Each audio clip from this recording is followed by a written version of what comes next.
gece hayatımda ilk kez kalemi elime alıp yaşadığım bir anıyı satırlara bağlayarak ölümsüzleştirmeye karar verdim.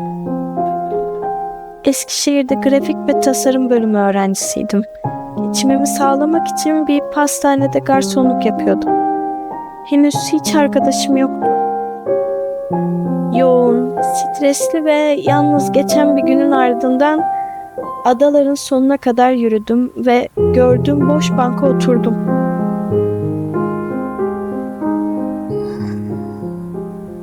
Çantamda sigaramı ve çakmağımı ararken onu gördüm.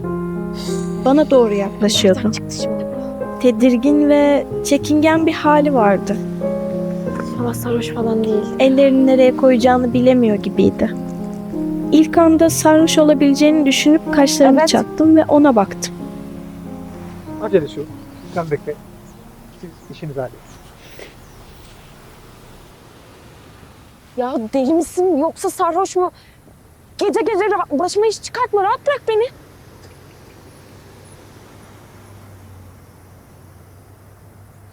Biliyor musun? Ben küçükken babamın bize dondurma almasına bayılırdım. Hele Maraş dondurmacısından alırsa. Adamın oyunları, külah vermemesi, beni kandırması çok hoşuma gider. Kahkahalara boğulurdum. Tabii şimdi yapsa güldürmez. Direkt külah kafasına geçirir. Şaka. Tabii ki külah kafasına geçirmem. Dondurmamı niye ziyan edeyim? Deli misin be adam? Ne anlatıyorsun bana? Rahat bırak beni. Artık dondurma isteyen çocuk değilim. Çocuklara dondurma veren dondurmacı abiyim. Tabii ders saatleri dışında çünkü vizelerim var. Dersten kalmak istemem.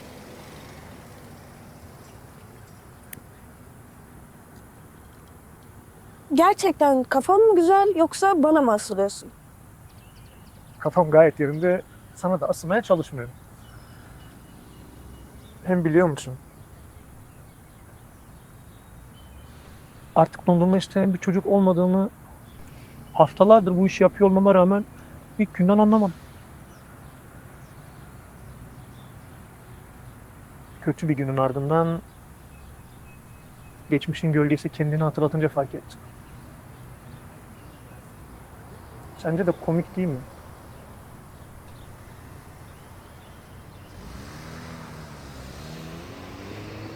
Ne oldu ki bugün? Biliyor musun? Çocukluğumuzu baş edemediğimiz bir hayatın baskın geldiği anlarda hatırlamak hiç adil değil. Yani evet bir tür sığınak ya da iyileşme süreci gibi görülebilir ama bence bu geçmişi özlemi ve yaşadığımız acıyı arttırıyor. Ortada adil olmayan bir denge var. Ya da çok bariz bir dengesizlik.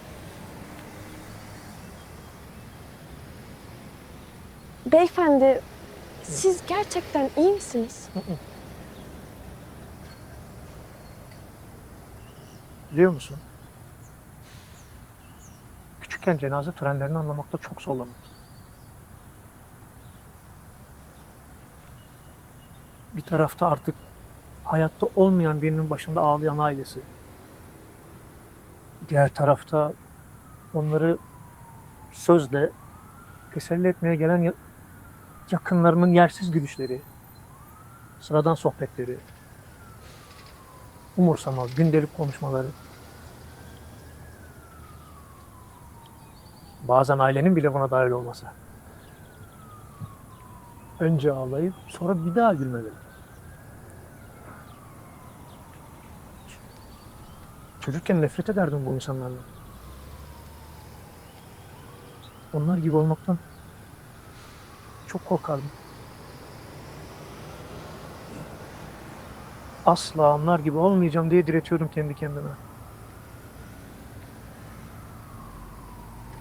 Ama sonunda ne oldu? Onlardan beter oldu.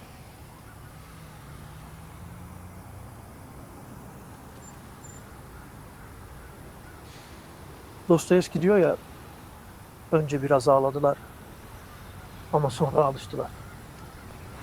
Aşağılık insanoğlu. Her şeye alışır.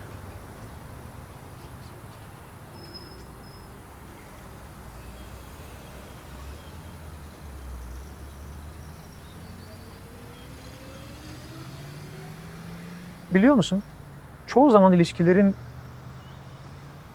yıllarla doğru orantılı olarak güçleneceğine inanıyoruz. Ama gerçekte en büyük ortaklıklar dağılıyor. Evlilikler bitiyor. Hatta aile bağları bile kopuyor. Bizse bu gerçeği görmezden geliyoruz. Fark ettin mi?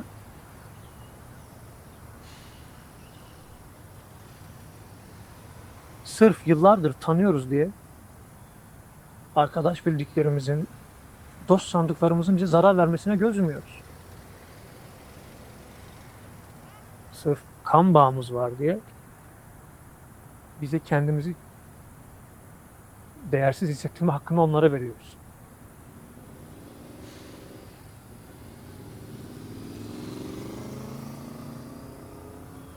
Kalbinizi mi kırdılar? Allah aşkına sen söyle. Bazen küçücük bir iyilik yaptılar diye. Kaç kişiye hayatın hakkında söz hakkı verdin, hiç düşündün mü? Kaçını seni defalarca kez kırmasına rağmen affettin? Kaç kez kalbin sana uzak dur, uzak dur dese de sen yine alttan aldın ve sonra bunun pişmanlığını yaşadın. Yaşıyoruz. Bence birileri hakkında karar verirken önceliği yıllara değil, hislerimize vermek. Bakın, ne yaşadığımız hakkında hiçbir fikrim yok. Ama sizin için çok üzgünüm. Umarım Biliyor musun? Hepimiz benzer şeyleri yaşıyoruz. Demek istediğim, yaşananlar birebir aynı olmasa da kaybettiklerimizin, kırıldıklarımızın ya da yalnız kaldığımız anların sebep olduğu his aynı değil mi? Hı? Acının, özlemin, yalnızlığın dili değişmiyor ki. İşte tam da bu yüzden. Duygular hepimizin tek ve değişmez ortak noktası. kadar farklı hayatlar yaşasak da hep aynı boşlukta buluşuyormuşuz gibi.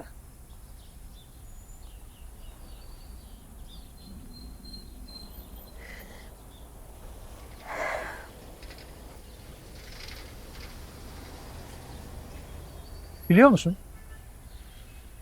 Hayallerimize ve hedeflerimize olan inancımız, onlara duyduğumuz inanç ve güven hiçbir zaman ilk günkü kadar sarsılmaz kalmıyor. Fark ettin mi? Ne kadar çok kişiye anlatırsak hayallerimize olan inancımız o kadar sarsılıyor. Çünkü sevdiklerimiz sandığımız kadar hevesli olmuyor hayallerimizin gerçekleşmesine. Bazen yaptıkları yorumlar, ilgisiz tavırlar, o başaramayacağımızı ima eden bakışlar var ya, içimizdeki inancı yavaş yavaş öldürüyor.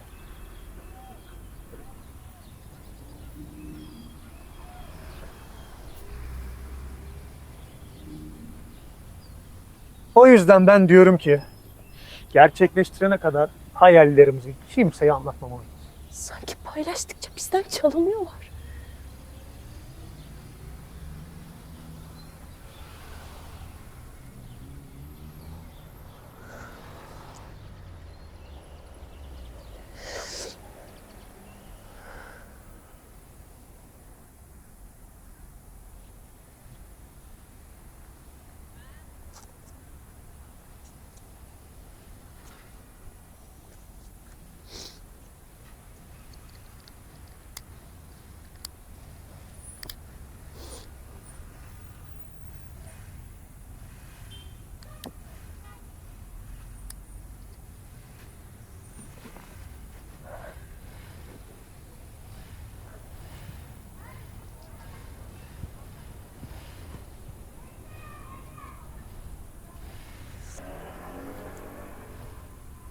Biliyor musun? Yalnız kalmaktan korktuğumuz için ait olmadığımız yerlere aitmişiz gibi davranmamalıyız. Dışlanmamak uğruna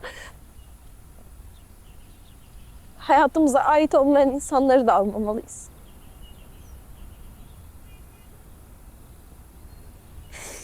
Çünkü bir süre sonra değeri olmayan insanların gözünde değersiz olmaktan kaçamıyoruz. Biliyor musun? Hatalarımız bize ait olmalı. Kendi pişmanlıklarımız olmalı. Yarım bıraktıklarımızın yasını tutup keşkelerle boğuşmamalıyız.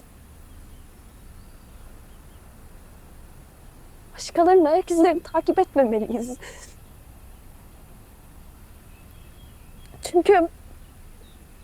Çünkü başkalarının doğrularıyla yaşarsak kendi yanlışlarımızı bile yapamayız ki.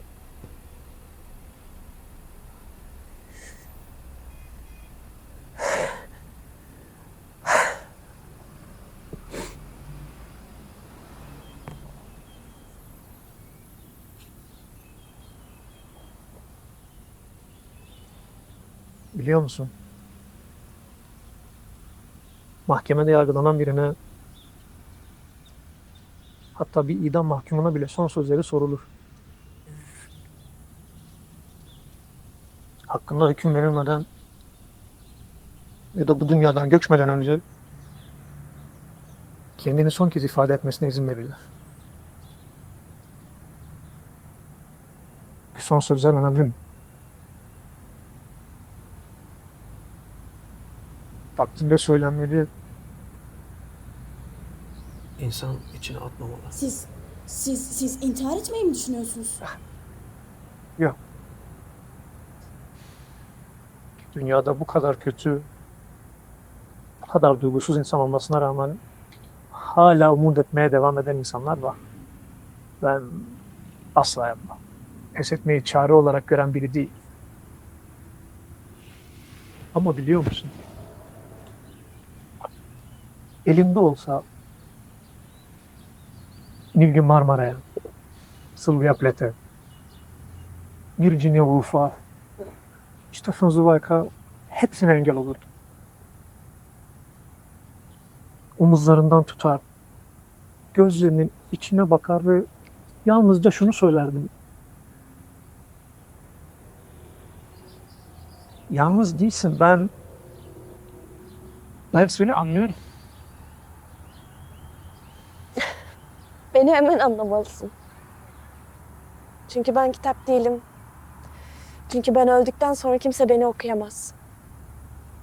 Yaşarken anlaşılmaya mecburum. Oğuz Atay. Oğuz Atay.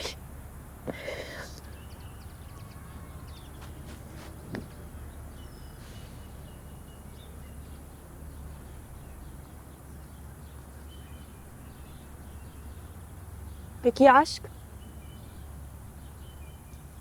Hiç aşık oldun mu? Biliyor musun? Ben defalarca kez aşık olduğumu sandım. Seni seviyorum dedim. Onlar da bana söylediler. Ama itiraf etmeliyim ki hiçbiri aşk değilmiş. Hep derler ya,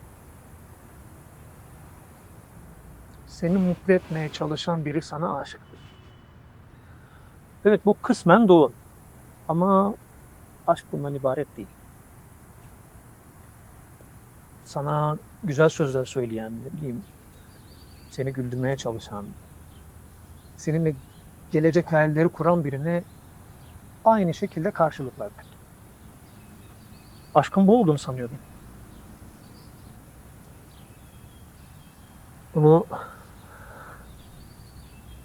Onu tanıyana kadar.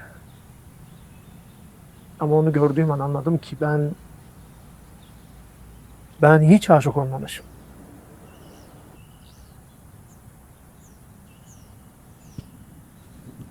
Peki nedir? Yani neymiş aşk? Aşk yeniden çocuk olmak bir şey.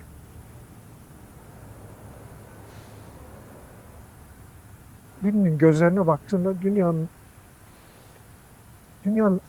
en mutlu insanı olmakmış.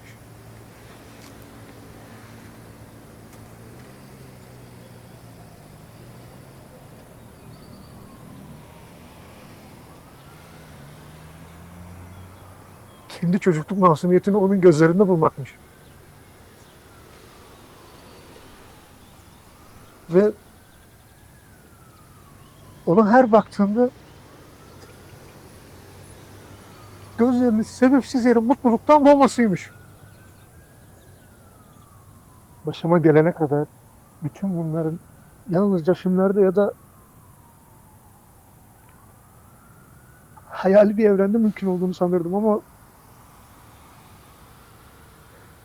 ben gerçekten aşık oldum. Onunlayken etrafımdaki bütün çiftleri acırdım. Çünkü onlar sadece aşık olduklarını sanıyorlardı.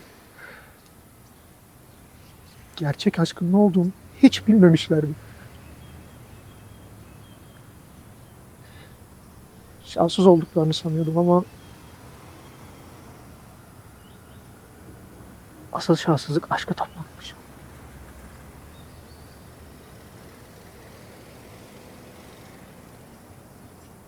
O gidince fark ettim.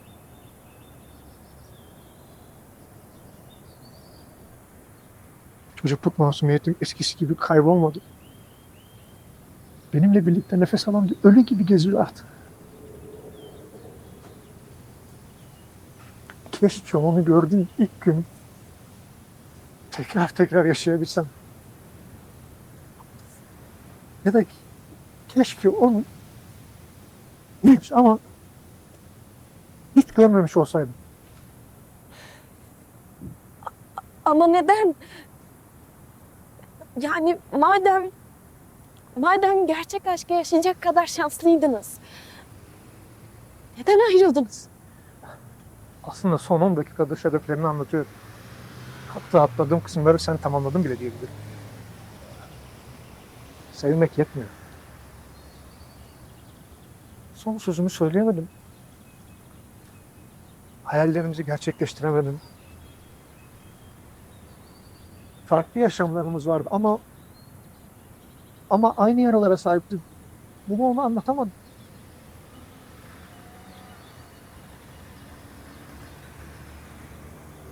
Başkalarının ayak izlerini takip etmeyi seçti. Bir süre sonra fark ettim.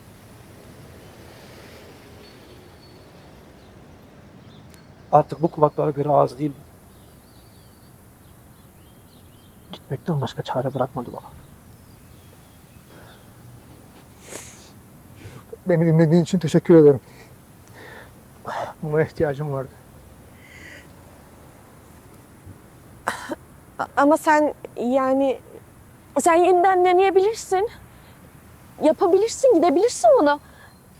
Neden yapmıyorsun? Neden denemiyorsun?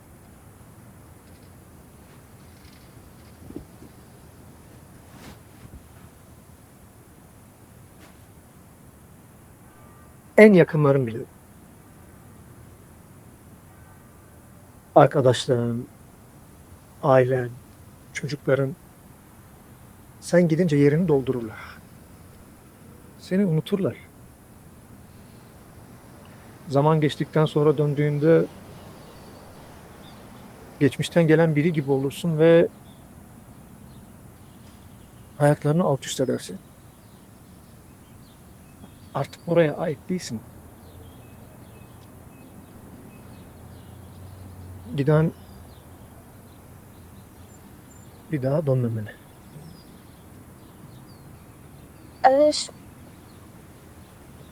Benim adım...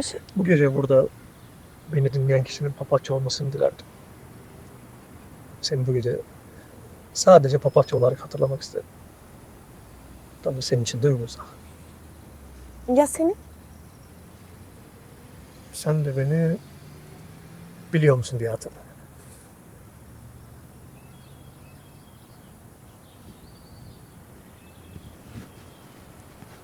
Ya kalan? Kalan gideni geri getirmek isterse o zaman ne olurdu?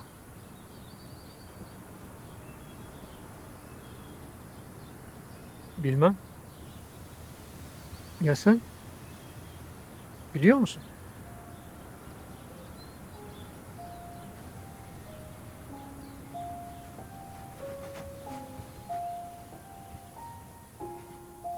Adını bilmiyorum. Ama hissettiklerimizi biliyorum. Yalnız değilsin. Satırları sana değil, kendime yazdım. Unutursam hatırlayayım, karanlığa düşersem yolumu aydınlatsınlar diye. Biliyor musun? Belki görmem bir daha. Ama eğer görürsem seni çoktan tanıyor olacağım.